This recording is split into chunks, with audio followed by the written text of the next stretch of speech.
Sure, let me tell you the first story from Vikram और बेताल, बेताल पचीसी। विक्रम और बेताल की पहली कहानी। प्राचीन काल में धारा नगरी पर महाराज विक्रमादित्य नाम के एक पराक्रमी और न्यायप्रिय राजा राज करते थे।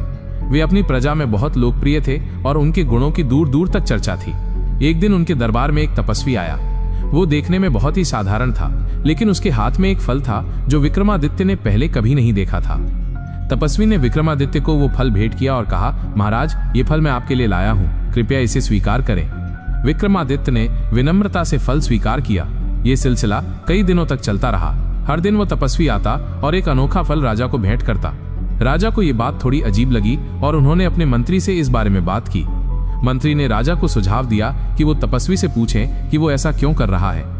अगले दिन जब तपस्वी आया और उसने फल भेंट किया तो विक्रमादित्य ने उससे पूछा, हे तपस्वी, आप इतने दिनों से मुझे ये अनोखे फल क्यों दे रहे हैं? मुझे लगता है कि इसके पीछे कोई उद्देश्य है। तपस्वी मुस्कुराया और बोला, हाँ महाराज, मेरा एक उद्देश्य है। मैं एक सिद्धि प्राप्त करना चाहता हूँ और उसके लिए मुझे एक वीर पुरुष की सहायता चाहिए जो शमशान घाट में स्थित एक बेताल को मेरे लिए ले आए। विक्रमादित्य एक साहसी राजा थे।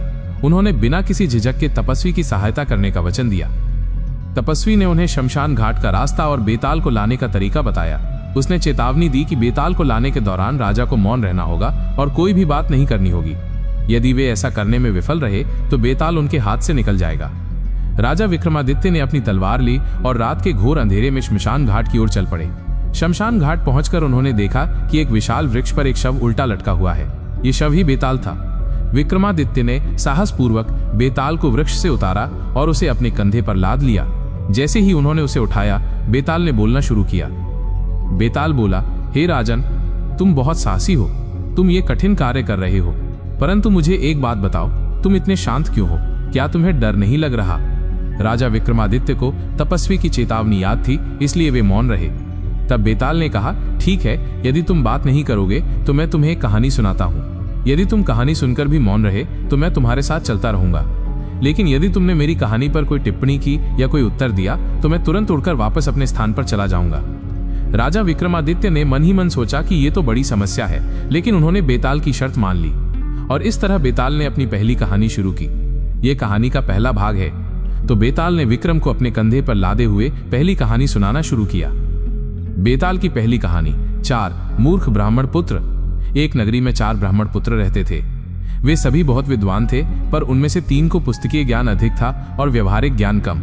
चौथा ब्राह्मण पुत्र कम पढ़ा लिखा था, लेकिन वह बहुत समझदार और व्यवहार कुशल था।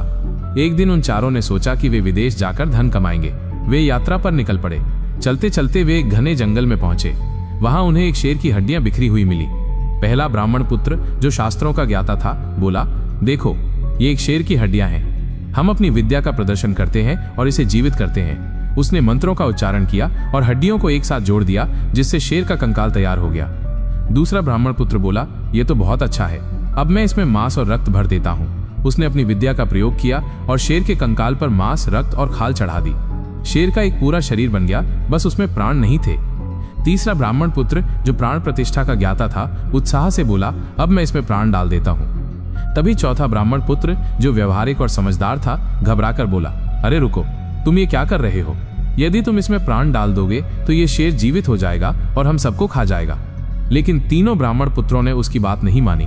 वे अपनी विद्या का प्रदर्शन करने के लिए उत्सुक थे। चौथे ब्राह्मण पुत्र ने कहा, ठीक है, यदि तुम नहीं मानोगे तो मुझे कम से कम पेड़ पर चढ़ने दो। वो तुरंत पास के एक ऊंचे पेड़ पर चढ़ गया। तीसरे ब्राह्मण पुत्र ने अपनी विद्या का प्रयोग किया और शेर में प्राण डाल दिए।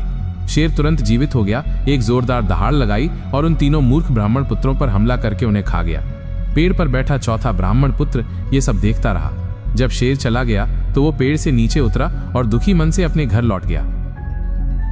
बेताल ने कहानी समाप्त करते हुए विक्रम से पूछा, तो हे राजन, बताओ, उन चारों ब्राह्मण पुत्रों में सबसे बुद्धिमान कौन था और क्यों? विक्रम को बेताल की शर्त याद थी, यदि वे बोले तो बेताल उड़ जाएगा। लेकिन बेताल का प्रश्न ऐसा था कि उसका उत्तर देना न्यायप्रिय विक्रम के लिए आवश्यक था। यदि वे मौन रहते तो बेताल उन्हें मूर्ख समझता। विक्रम ने कहा, उनमें सबसे बुद्धिमान चौथा ब्राह्मण पुत्र था। बेताल ने पूछा, क्यों? विक्रम ने उत्तर दिया, क्योंकि बाकी तीनों ने अपनी विद्या का उपयोग मूर्खतापूर्ण और विनाशकारी कार्य के लिए किया। उन्होंने अपने ज्ञान का प्रयोग स्वयं की जान जोखिम में डालने और दूसरों को हानि पहुंचाने में किया, जबकि चौथे ब्राह्मण पुत्र ने अपनी समझदारी और दूरदर्शिता से अपनी जान बचाई।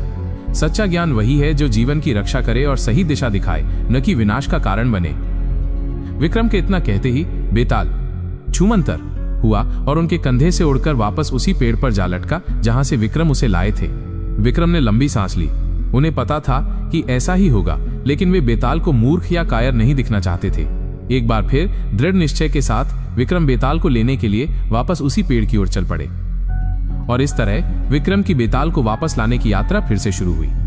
एक बार फिर दृढ़ निश्चय के साथ महाराज विक्रमादित्य श्मशान घाट पहुंचे और उस पेड़ से बेताल को उतारकर अपने कंधे पर लाद लिया। जैसे ही बेताल उनके कंधे पर आया, वो फिर से बोलने लगा, हे राजन, तुम वास्तव में बहुत साहसी और धैर्यवान हो, लेकिन इस यात्रा को थोड़ा मनोरंजक बनाने के लिए मैं तुम्हें एक और कहानी सुनाता हूँ। याद रखना, यदि तुमने मेरी कहानी पर कोई टिप्पणी की या मेरे प्रश्न का उत्तर दिया तो मैं तुरंत उड़कर वापस अपने स्थान पर चला जाऊंगा। विक्रम मौन रहे और बेताल ने अपनी दूसरी कहानी शुरू की। बेताल की दूसरी कहानी 3 राजकुमारियां और जादुई तोता। किसी राज्य में एक राजा था जिसकी 3 बेटियां थीं, राजकुमारी रूपमती, राजकुमारी कलावती और राजकुमारी चंद्रलेखा। तीनों ही राजकुमारियां बहुत सुंदर और गुणी थीं। एक दिन उनके महल के बगीचे में एक जादुई तोता आया। वो तोता मनुष्यों की भाषा बोल सकता था और भविष्य देख सकता था। तोते ने सबसे पहले राजकुमारी रूपमती से बात की। उसने कहा, राजकुमारी, आपका विवाह एक ऐसे राजकुमार से होगा जो अपने देश का सबसे बलवान योद्धा होगा। फिर वो राजकुमारी कलावती के पास गया और बोला, राजकुमारी, आपका विवाह एक ऐसे राजकुमार से होगा जो अपने राज्य का सबसे धनी व्यापारी होगा। अंत में तोता राजकुमारी चंद्रलेखा के पास गया और उसने जो कहा वो सुनकर सभी हैरान रह गए। तोते ने कहा, राजकुमारी, आपका विवाह एक बंदर से होगा। ये सुनकर राजा बहुत क्रोधित हुए।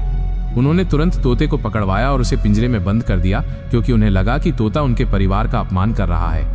कुछ समय बाद राजकुमारी रूपमती का विवाह एक बहुत ही बलवान राजकुमार से हुआ जो युद्ध में कभी नहीं हारा था। राजकुमारी कलावती का विवाह एक धनी व्यापारी राजकुमार से हुआ जिसके पास अपार धन संपत्ति थी। लेकिन राजकुमारी चंद्रलेखा की शादी की बात आते ही कोई योग्य राजकुमार नहीं मिला। एक दिन जब वो जंगल में घूमने निकली तो उसे एक अजीब सा बंदर मिला। ये बंदर वास्तव में एक शापित राजकुमार था जो दिन में बंदर और रात में राजकुमार बन जाता था। उसे देखकर राजकुमारी को दया आ गई और कुछ परिस्थितियों के चलते उसे उस बंदर से ही विवाह करना पड़ा। रात हुई और जैसा कि तोते ने कहा था, वो बंदर एक सुंदर राजकुमार में बदल गया। चंद्रलेखा ने यह रहस्य किसी को नहीं बताया और वे दोनों खुशी खुशी रहने लगे। राजा को जब ये बात पता चली कि उसकी सबसे छोटी बेटी का विवाह एक साधारण बंदर से हुआ है तो वो बहुत दुखी हुए। अब बेताल ने कहानी खत्म करते हुए विक्रम से पूछा, तो हे राजन, मेरा प्रश्न ये है कि उन तीनों राजकुमारियों में से किसका विवाह सबसे अच्छा रहा और क्यों? विक्रम, जो मौन रहने की शपथ से बंधे थे, फिर असमंजस में पड़ गए। बेताल का प्रश्न सरल नहीं था और यदि उन्होंने उत्तर नहीं दिया तो बेताल उन्हें मूर्ख समझेगा। विक्रम ने सोचा और फिर बोले, हे बेताल, उन तीनों राजकुमारियों में से सबसे भाग्यशाली विवाह राजकुमारी चंद्रलेखा का था। बेताल ने तुरंत पूछा, लेकिन क्यों राजन? विक्रम ने समझाया, देखिए, पहली 2 राजकुमारियों का विवाह ऐसे पुरुषों से हुआ जिनके गुण स्पष्ट थे, माइनस बलवान योद्धा और धनी व्यापारी। ये गुण दिखते थे और उनकी प्रशंसा भी होती थी। लेकिन राजकुमारी चंद्रलेखा का विवाह एक ऐसे राजकुमार से हुआ जो शाप के कारण बंदर बना हुआ था। उसने उस राजकुमार को उसके बाहरी रूप को देखकर नहीं, बल्कि उसके आंतरिक गुणों और उसकी वास्तविक पहचान को जानकर स्वीकार किया। उसने एक शापित व्यक्ति को सहारा दिया और उसके असली रूप को पहचान पाई, जो सच्चे प्रेम और समझदारी का प्रतीक है। यही कारण है कि उसका विवाह सबसे सफल और संतुष्टिदायक रहा।